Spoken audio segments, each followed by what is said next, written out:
beyond the iPad, what do you expect from tablets in the next 5 years? Well, I mean, I do think that this is the paper of the digital age.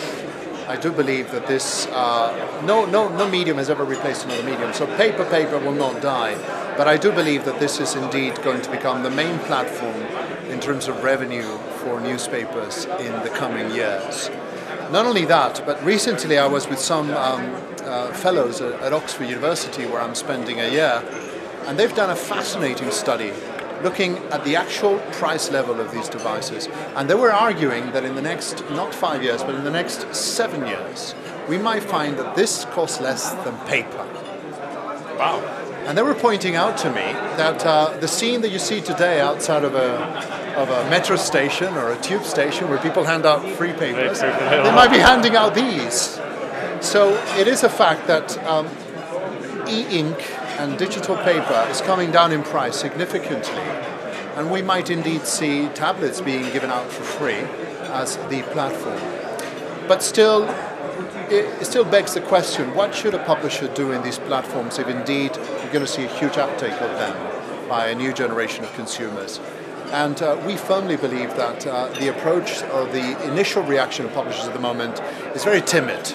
And they're just thinking the way they thought with the internet at the beginning. Let's just shovel the content and put it online quickly, and they're wasting an opportunity to create premium products here and to really approach this as a reading device, as a reading experience, as opposed to an always-on newspaper on steroids or a crazy webby type product. We do think it has to be, as we heard today from the Wall Street Journal and others, a more printy product, where you have a beginning and an end. The internet never ends. It's a never-ending process. And this... Go ahead. Would you agree that newspapers that haven't got an iPad application yet, or that a good tip would be to adjust your website first so it's nicely for readers on the iPad, and then when you got that, you can take your time in developing a good, proper application? Would that be a good way to go? I mean, I think... I think mobile website out well, and then take your time for the application. That's what I'm saying. Yes. I think the strategy has to be different content for different platforms.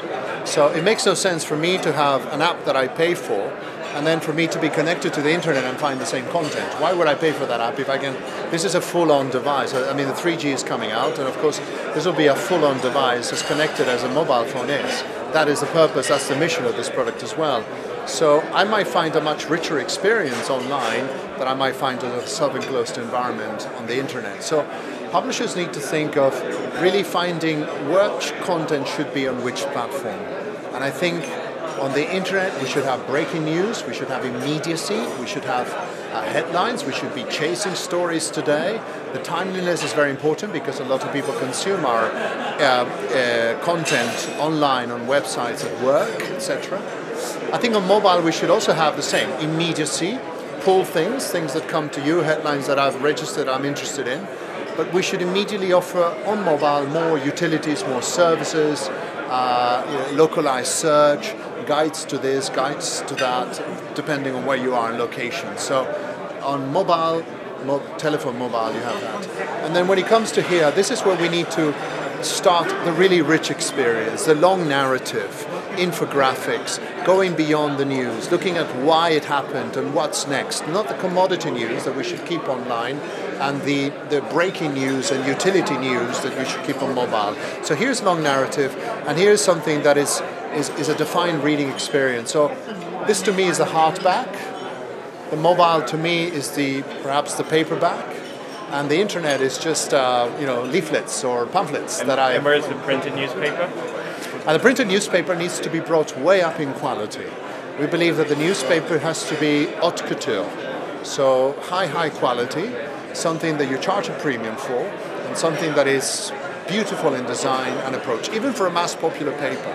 But it is inevitable and it is accepted and it is obvious throughout the world that circulation is going to go down on paper. So the question is, how do you replace that with an increase in revenue from these platforms?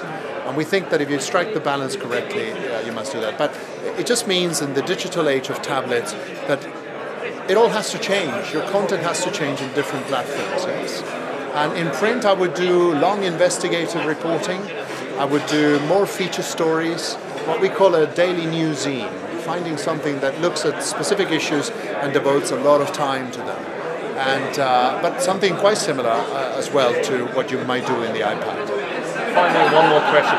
If newspaper executives want to know all about an iPad, is there a publication or conference where they can attend?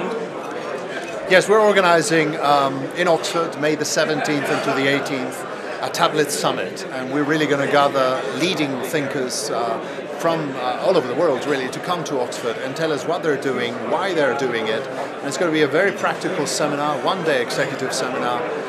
We very much an approach on show, don't tell in the morning. Show me what you're doing and why you're doing it, what's the logic of it, etc. And in the afternoon, going from iPad to iPay. Where is the money? Where is the money, and how do you structure the business so indeed there will be money? So yeah, I welcome anybody who wants to come to Oxford. It is thankfully sponsored by INMA, so you can go to the INMA website or to the innovation website and you can get all the details there. Thank you very much. Thank you, Tom.